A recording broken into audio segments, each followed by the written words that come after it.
मम नाम सरिता पटेल, देवगाँव उच्चविद्यालयस्य 10मा श्रेण्यां छात्री। अहम् अच्युताष्टकं पठामि। अच्युतं केशवं रामनारायणं कृष्णदामोदरं वासुदेवं हरिम्। अच्युतं केशवं रामनारायणं कृष्णदामोदरं वासुदेवं हरिं। श्रीधरं माधवं गोपिकावल्लभं जानकीनायकं रामचन्द्रं भजे। अच्युतं केशवं रामनारायणं कृष्णदामोदरं वासुदेवं हरिम्। अच्युतं केशवं सत्यभामाधवं माधवं श्रीधरं राधिकाराधितम्। इन्दिरामन्दिरं चेतसा सुन्दरं देवकीनन्दनं नन्दजं सन्धते।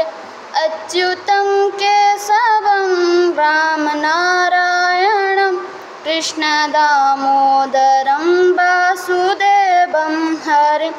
विष्णवे जिष्णवे शङ्खिने चक्रिणे रुक्मिणी राणिणे जानकी जानाय वल्लभी वल्लभार्यार्चितायात्मने कंसविध्वंसने वंशिने ते नमः। अच्युतं केशवं रामनारायणं कृष्णदामोदरं वासुदेवं हरिम्।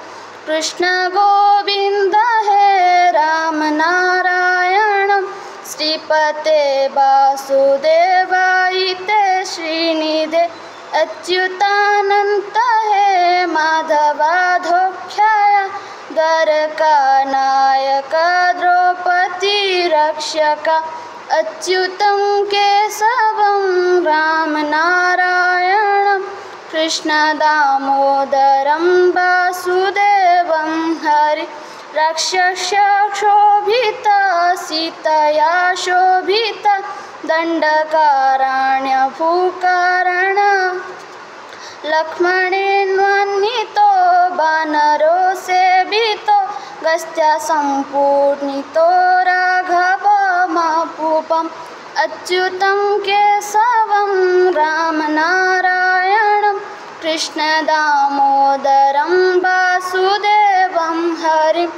अच्युतं केशवं रामनारायणं कृष्णदामोदरं